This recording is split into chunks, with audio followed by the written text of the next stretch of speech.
අයිබෝන් ඉතින් අදත් රාහුල් දුෂ්මන්ත YouTube channelේ බොහොම හුරු පුරුදු සෙනෙහසින් අපිත් එකතු පහදන ඔබ බොහොම හුරු පුරුදු ලැංගතුකමින් අපි අයිබෝන් කියලා පිළිගන්න අතරම අපි මතක් කරනවා අපි මේ ගොඩනගා ගන්න හදන පුරවැසි සංවාදයේ කොටස්කාරයෙක් සහ සාක්ෂිකාරයෙක් බවට පත් වෙන්න ඔබත් කැමති නම් subscribe කරන්න අපේ YouTube channel එක bell icon එක click කරලා අපේ අලුත්ම updates ඔබට සමීප කරගන්න කියන මතක් කිරීමත් එක්ක අපි අද කතා කරමු මේ සතියේ ටිකක් වැඩිපුර කතා බහට ලක් වෙච්ච සිද්ධියක් ගැන අපේ අදහස. ඉතින් මේ සතියේ ටිකක් වැඩිපුර කතා බහට ලක්වෙච්ච සිද්ධියක් තමයි නවකවද සිද්ධිය සහ නවකවද සම්බන්ධයෙන් විශ්වවිද්‍යාල තුල ක්‍රියාත්මක වෙන සංස්කෘතිය සම්බන්ධයෙන් එළිය සමාජයේ අදහස විශ්වවිද්‍යාල ආදිශිෂ්‍යයන්ගේ අදහස අපි දැක්කා යම් යම් තැන්වල පළ වුණා ඊට පස්සේ විශ්වවිද්‍යාලවල පාලනාධිකාරී අදහස් අපි දැක්කා ඒ වගේම අන්තර් විශ්වවිද්‍යාල ශිෂ්‍ය බල මණ්ඩලය සහ යම් යම් විශ්වවිද්‍යාල මහාශය සංගමයන් ඒ සම්බන්ධයෙන් අදහස් පළ කරලා තිබ්බා. එමෙන් මීට පරිබාහිරව එළිය සමාජයේ සිවිල් විශ්වවිද්‍යාල අධ්‍යාපන නොලැබුව අයගේ අදහස් අපි දැක්කා. මේ හැමෝමත් එක්ක අපි අපේ අදහස ඉදිරිපත් කරමු. මම පෞද්ගලිකව මගේ වැඩිදුර අධ්‍යාපනය ලැබී ශ්‍රී ලංකා නැගෙනහිර විශ්වවිද්‍යාලයේ 2018 වසරේදී තමයි මම නැගෙනහිර විශ්වවිද්‍යාලයට ඇතුල් වෙන්නේ. ඉතින් ඒකත් එක්ක අපි ලැබපු අත්දැකීම් සහ දැන් තියෙන අත්දැකීම් ගත්තට පස්සේ දැන් තියෙන තත්ත්වය ගත්තට පස්සේ බොහොම වෙනස් වෙච්ච තත්ත්වයක් තමයි දැන් ඒකේ තියෙන්නේ. අපි කොච්චර කතා කරත් සහ කොච්චර අපි හංගලා කතා කරත් හැම විශ්වවිද්‍යාලයකම වගේ අඩු වැඩි වශයෙන් මේ නවකවාදය කියන එක විවිධාකාර ස්වරූපයන්ගෙන් පවතින දෙයක්.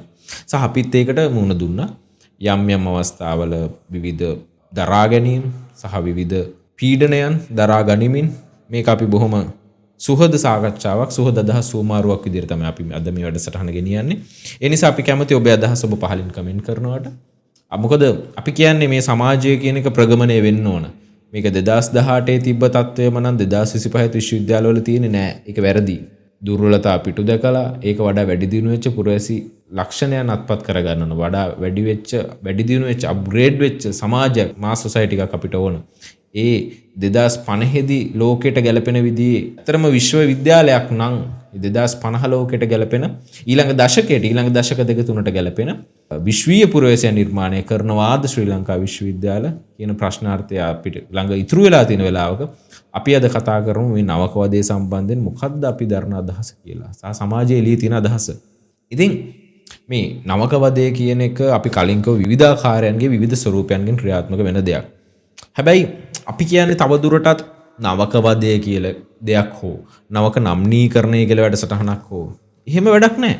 ඒක කොහෙත්ම වැඩක් නැති වැඩසටහනක්. යම් කෙනෙක් කියනවා නම් ඒක බැජ් එක අතර ඒ කියන්නේ සිය සමූහය අතර ඒ ලැබියාව ඇති කරන්න බැජ් කොටිම ගොත් කැම්පස් ගිය කෙනෙක් වචන කිව්වොත් බැජ් ෆිට් එක ඇති කරන්න නෑ එහෙම දෙයක් නෙමෙයි මේකෙන් කරන්නේ සහ එහෙම දෙයක් වෙන්නෙත් නෑ. එතකොට තව කෙනෙක් කියනවා නම් නෑ මේ නවකවාදය කියන එක ඕන මේ soft skills දියුණු කරගන්න. ඇයි ඒක වෘත්තීය නිපුණතා අමාත්‍යාංශ නෙවෙයි. ඒක විශ්වවිද්‍යාලයක්. තමන්ගේ soft skills මොනවද කියලා අඳුර ගන්නවද ඒක දියුණු කර ගන්නවද කියන එක ඒ පුද්ගලයාගේ තේරීමක්. ඒක පුද්ගල වරණයක්. තමන් කැමති නම් පාඩුවේ කාමරයට වෙලා ඉගෙන ගන්න ඒ කෙනාගේ අදහස සහ නිදහස ලබා දිය යුතුයි. යම් කෙනෙක් කැමති නම් ඒ ක්‍රීඩා කරලා මොනවා හරි එක්ස්ට්‍රා කරිකියුලර් ඇක්ටිවිටීස් කරලා විෂය බාහිර ක්‍රියාකාරකම් කරලා තමන්ගේ විශ්වවිද්‍යාල කාලය ගත කරන ඒක ඔහුට අයිති සහ ඔහුට පහසුකම් තිබිය යුතුයි. තවත් කෙනෙක් කැමති නම් තමන්ගේ ජීවිතේ ලයිෆ් පාර්ට්නර් හොයාගෙන තමන්ගේ සහකාරයත් එක්ක ඒ ජීවිතය ගත කරන කෙනෙක් නම් ඒ කෙනාට ඒ නිදහස තිබිය යුතුයි. හැබැයි එහෙම නැතුව විශ්වවිද්‍යාලයකට වසරකට කලින් ගියපු දෙකකට කලින් ගියපු අය ඒකේ සංස්කෘතියක් කියලා දෙයක් හදාගෙන අලුතින් එන කට්ටිය මෙහෙම ඉන්න ඕන. මෙහෙම රැවුල කපන්න ඕන. මෙහෙම කොණ්ඩේ කපන්න ඕන. මෙහෙම අඳින්න ඕන. ඒව හරි ග්‍රාම්‍ය අදහස්. විශේෂයෙන්ම අපි විශ්වවිද්‍යාලේ ඉන්න කාලේදීත් අපි මේව ගැන කතා කරා. අභ්‍යන්තර සහ බාහිර වශයෙන්. ඒ කතා කිරීම නිසා අපිට මුහුණ දෙන්න වෙච්ච ප්‍රශ්න ගැටලු ඒ හැමදේම නැතුවාද නොවේ. නමුත් අපි අදටත් ඒ ගැන කතා කරනවා. හැබැයි ඒ කාලේ ඒ සම්බන්ධයෙන් පෙනීදපු නවකවාදය කියන එක තියෙන්න ඕන මේක මේ වැඩසටහන රැග් එක කියන එක තියෙන්න ඕන මේකේ බැජ් ෆිට් එක වැඩි කරනවා. ඒ කියපු අය අද ඉන්න තැන් ගත්තම හොයාගන්නත් නැහැ. ඉතින් අපි කියන්නේ මේ වගේ ගතානුගතික බොහොම සාම්ප්‍රදායික ලක්ෂණ ටිකෙන් ටික අවුරුද්දෙන් අවුරුද්ද මේව දුරු වෙලා දැන් ටික ටික ඒව මගහැරිච්ච තැනකට එනවනම් ඒක බොහොම හොඳයි. හැබැයි යම් තැනක දෙකක තාමත් ඕක බොහොම ම්ලෙච්ඡ ස්වරූපයෙන් බොහොම පරපීඩක මානසිකත්වයකින් ඕක ක්‍රියාත්මක වෙනවා නම් ඒකට එරෙහිව අනිවාර්යෙන්ම උපරිම නීතිමය ක්‍රියාමාර්ග ගත යුතුයි. අපි දැක ජනාධිපතිවරයා පහුගිය දවසක කියලා තිබ්බා ඒකට එරෙහිව අපරාධ නීතිය ක්‍රියාත්මක කරනවා කියලා. හැබැයි අපරාධ නීතිය ඒ වගේ ප්‍රශ්නකට යොදා ගන්න බෑ කියන එක තමයි අපේ අදහස. මොකද අපරාධ නීතිය වගේ දෙයකට අප්‍රෝච් කරන්න ගියොත් ඒ සිද්ධියේ තියෙන වටිනාකම නැති වෙන්න පුළුවන්. මොකද එතන අපරාධයක් වුණාද නැද්ද කියන එක නීති ඉදිරියේ තහවුරු කරන්න නොහැකි වීම නිසා. ඒ කොහොම වුණත් නවකවාද සම්බන්ධයෙන් ආඥා පනතක් තියෙනවා.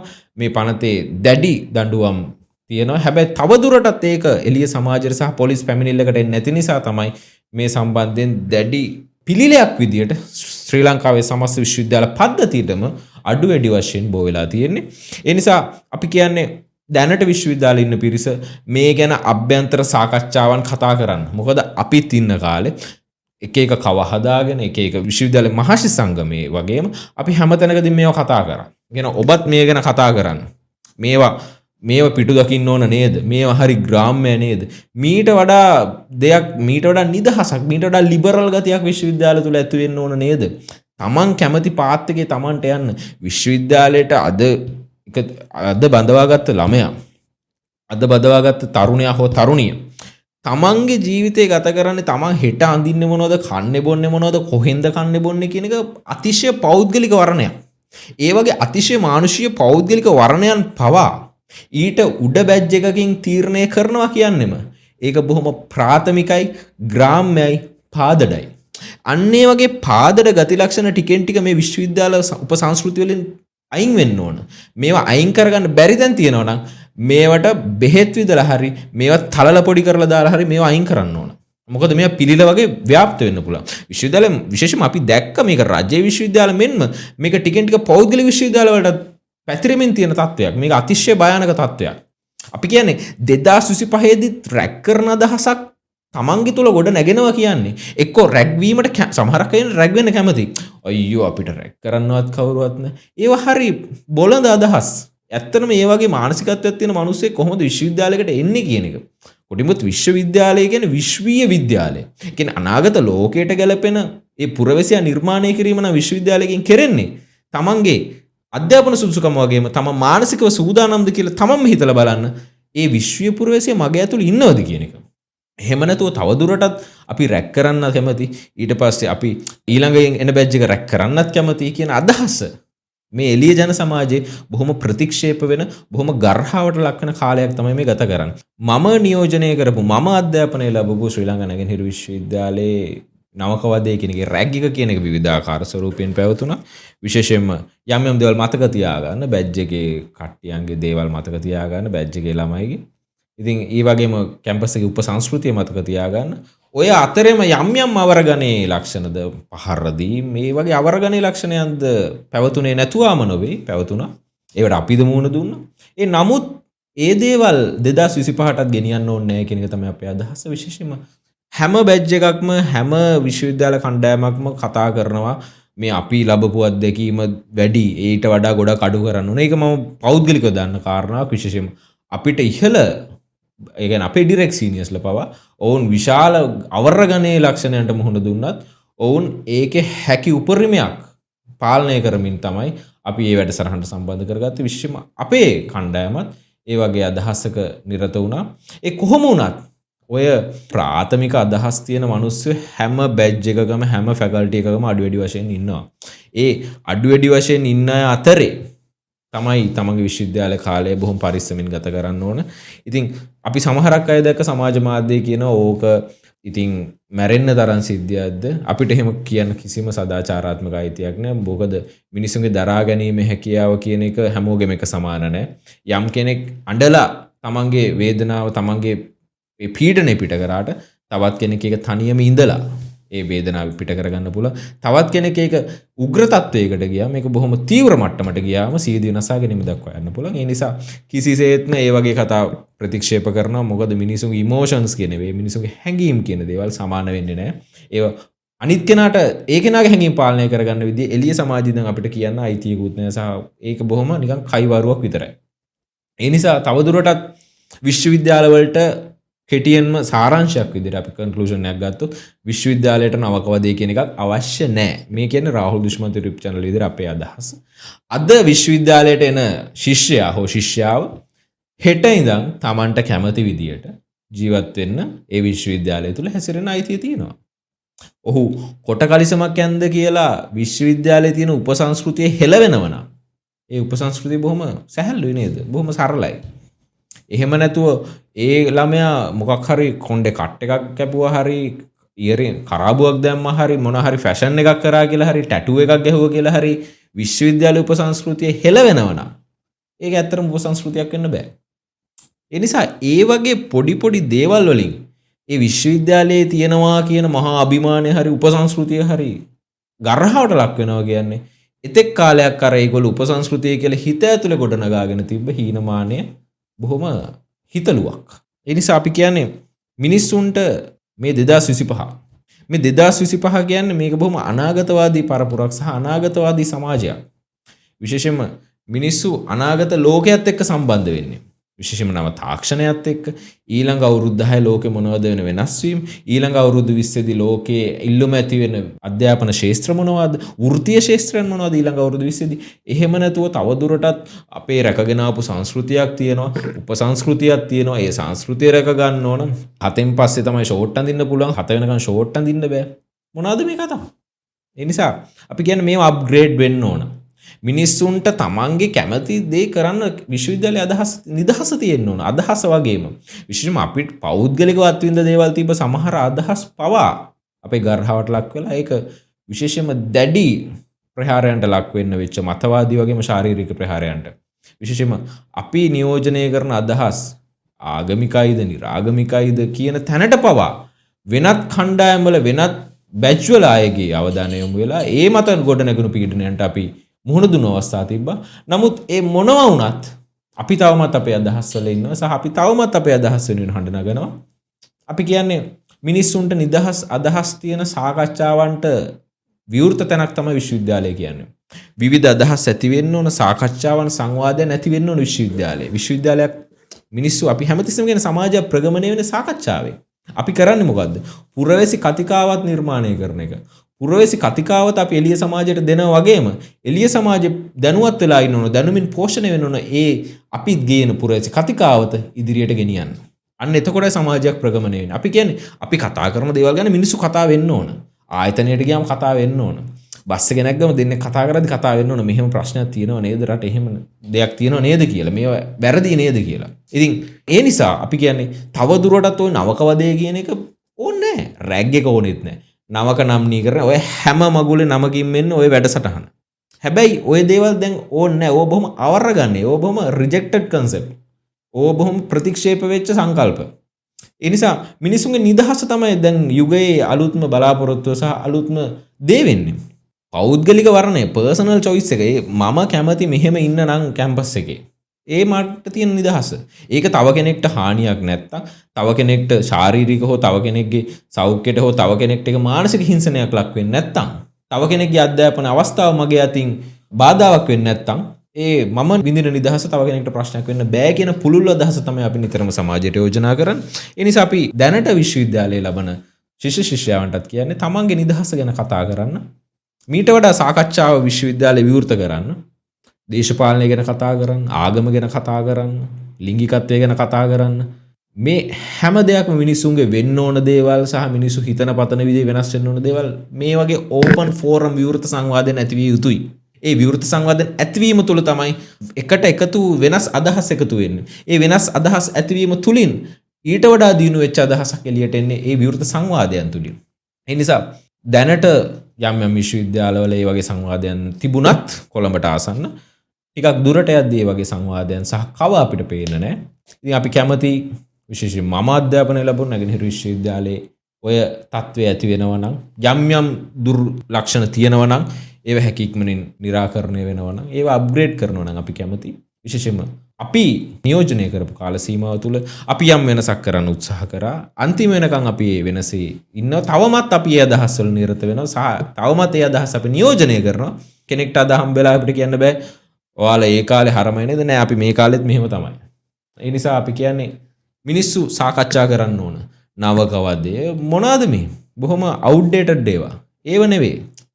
ඉදිරියේ අවුරුදු 10 ලෝකෙට වෙන වෙනස්කම් ගැන අපි කතා කරමු. දේශපාලන පක්ෂවල දේශපාලනය සහ පුරවැසියා ශක්තිමත් කරන්න අපිට කරන්න පුළුවන් දේවල් අපි කතා කරමු. ඉතින් මේ වගේ විවෘත සංවාදයන් විශ්වවිද්‍යාල තුළ ඇති වෙනවා වෙනුවට නවකවදේ වගේ බොහොම අවුට්ඩේටඩ් සංකල්ප ඒව හරි යල් පැන ගිහිල්ලා තවදුරටත් විශ්වවිද්‍යාල උපසංස්කෘතිය ග්‍රාම්‍ය වෙන්න බොහොම නිහීන බොහොම අවරගණයේ ලක්ෂණ අත්පත් කර ගැනීම තුළ ඇත්තරම විශ්වීය පුරවැසියා නිර්මාණය වෙනවාද කියන ප්‍රශ්නාර්ථය තමයි සෑම විශ්වවිද්‍යාලයකම අවසානයේ ගොඩනැගෙන්නේ. අපි විශේෂයෙන්ම කියන්න ඕන කාරණාව තමයි ශිෂ්‍යයන්ගේ අයිතිවාසිකම් සහ නිදහස වෙනුවෙන් කතා කරන ශිෂ්‍ය සංවිධාන, අන්තර් විශ්වවිද්‍යාල ශිෂ්‍ය බල මණ්ඩලය මේ සම්බන්ධයෙන් මැදිහත් වෙන ප්‍රමාණය බොහොම අල්පයි. ඒ ඍජු චෝදනාව අන්තර් විශ්වවිද්‍යාල ශිෂ්‍ය බල මණ්ඩලයට කරන ගමන්ම අපි කියන්නේ අන්තර් විශ්වවිද්‍යාල ශිෂ්‍ය බල මණ්ඩලය වගේ එකකින් අපිට ඒ වගේ දේවල් බලාපොරොත්තු වෙන්න බෑ. මොකද අන්තර් විශ්වවිද්‍යාල ශිෂ්‍ය බල මණ්ඩලය කියන එක 99% මේක දේශපාලන ආభాෂයක් ලබන දේශපාලනයෙන් පෝෂණය වෙන ශිෂ්‍ය සංවිධානයක් නිසා. ඉතින් ඒ කොහොම වුණත් ඒ විවේචනයක් විදිහට බාර ගන්නවා නම් විවේචනයක් විදිහට බාර ගන්න යෝජනාවක් කරනවා නම් නෑ මේක මෙහෙම ශිෂ්‍යයන්ගේ අයිතිවාසිකම් ගැන කතා කරන්න මේක අප්ඩේට් වෙන්න ඕන අප්ග්‍රේඩ් වෙන්න ඕන. අපි ඉන්න කාලේ ඉඳන් අපි කිව්වා මේකේ මීට වඩා දේවල් කතා කරන්න තියෙනවා. මිනිස්සුන්ට වෙන්න ඕන යුතුයකම්. එතකොට කොහොමද මේක අප්ඩේට් වෙන්නේ? මේක කොහොමද අලුත් සමාජයට ගැලපෙන්න හදන්නේ කියන එක අපි විශ්වවිද්‍යාලේ ඉන්න කාලේ ඉඳලම කතා කරපු කාරණාවක්. ඉතින් අපි කියන්නේ දැනට ඔබ ඕනෑම විශ්වවිද්‍යාලයක නිරත වෙන කෙනෙක් නම් අධ්‍යාපනයේ නිරත වෙන කෙනෙක් නම් ඔබ 1 2 3 4 මේ ඕනෑම වසරක ශිෂ්‍යයෙකෝ ශිෂ්‍යාවක් නම් මේ දේවල් ගැන කතා කරන්න. මේ දේවල් තමයි මිනිස්සු එළිය සමාජයේ කතා කරන්න ඕන දේවල්. එහෙම නැතුව දැන් එළියේ ඉන්න කෙනෙක්ට කියන්න පුළුවන් කැම්පස් ගියපු නැති එකෙක් තමයි අර කියන්නේ නෑ අපි කැම්පස් ගියපු එකෙක් තමයි මේ කියන්නේ. ඒ නිසා නවක නම්නීකරණ වැඩසටහන් නවකවද රැගින් මුකුත් ඕනේ නෑ. ඌට සින්දු කියන්න පුළුවන් වුණාද අලුතින් එන එකට නටන්න පුළුවන් වුණාද ඒක අපිට අදාළ දෙයක් නෙවෙයිනේ. ඌ කැමති විදිහට ඌ ඉද්දෙන්. ඌ කොණ්ඩේ වැව්වා කියලා මට නිකන් නිින්ද යන්නේ නැති මගේ ඔළුව කැක්කුමක් එනවනේ ඒක මගේ ප්‍රශ්නයක්. ඌ මේ ඊයේ ඇවිල්ලා අද කෙල්ලෙක් එක්ක පාරේ විදන් ගියා කියන එක මාව නිකන් බයෙන් බිරාන්ත වෙනවනම් ඒක මගේ ප්‍රශ්නයක්. ඒ නිසා අනිත් මිනිස්යාගේ නිදහස වෙනුවෙන් අනේකාගේ නිදහස වෙනුවෙන් කැප වෙන සමාජයක් නම් ඒ ලිබරල් අදහස තමයි මුළු විශ්වවිද්‍යාලෙම තියෙන්න ඕන. ඒ නිසා තවදුරටත් ඔය වගේ ගතානුගතික ලක්ෂණ ලංකාවේ සෑම විශ්වවිද්‍යාලයකින් වගේම ඔය වගේ ගතානුගතික ලක්ෂණ හැමතැනම අතුගෑවිලා යන්න ඕන කාලයක අතුගෑවිලා යවේවා කියන ප්‍රාර්ථනාවක් තමයි අපි කරන්නේ. විශේෂයෙන්ම පුරවැසි මූලික ජන සමාජයක පුරවැසියා නියෝජනය කරන පුරවැසියා දැනුමින් පෝෂණය කරන YouTube channel එකක් විදිහට රාහුල් දුෂ්මන්ත YouTube channel එකේ විදිහට ඔබට අපි හැමදාම ගේන්නේ මේ විවෘත සංවාදයේ සජීවී කොටස්කාරයෙක් වෙන්න. සජීවී සාක්ෂිකාරයෙක් වෙන්න. ඔබේ අදහස් මේ පහලින් කමෙන්ට් කරන්න. අපිට ඕන මේ සජීවී පුරවැසි සංවාදය ගොඩනගා ගන්න. දේශපාලකයා සහ පුරවැසියා අතර මෙන්ම පුරවැසියා සහ විශ්වවිද්‍යාලය අතර තියෙන සජීවී දුරස්ථභාවය අඩු කරගන්න අපිට මතවාදී ආස්ථානය ලං කරගන්න සමීප කරගන්න තමයි අපිට ඕන. ඉතින් අපි අද කතා කරන්නේ මේ නවකවදේ ගැන. මේක තවදුරටත් අවශ්‍ය නැහැ. කොහෙත්ම අවශ්‍ය නැහැ කියන අදහස තමයි අපි කියන්නේ. අලුතින් එන ශිෂ්‍යයලු ඌ කැමති විදිහට ඉද්දෙන්. ඒක එහෙම හිටියේ කියලා අපිට ප්‍රශ්නයක් වෙන්නේ නැහැ. එහෙම හිටියේ කියලා විශ්වවිද්‍යාලය ඉගෙන ගන්න බැරි වෙන්නේ. විශ්වවිද්‍යාලේ එහෙම ප්‍රශ්නයක් වෙන්නේ නැහැ. ඒ වගේ ග්‍රාම්‍ය තැනකට ඒ වගේ ගතානුගතික තැනකට යන්න එපා. අනිත් කෙනා නිදහසේ ජීවත් වෙද්දී ඒක අපිට ප්‍රශ්නයක් වෙනවා කියන්නේ ඒක අපේ ප්‍රශ්නයක් මිසක ඒක උගේ ප්‍රශ්නයක් නෙමෙයි කියන එක තමයි අපේ අදහස.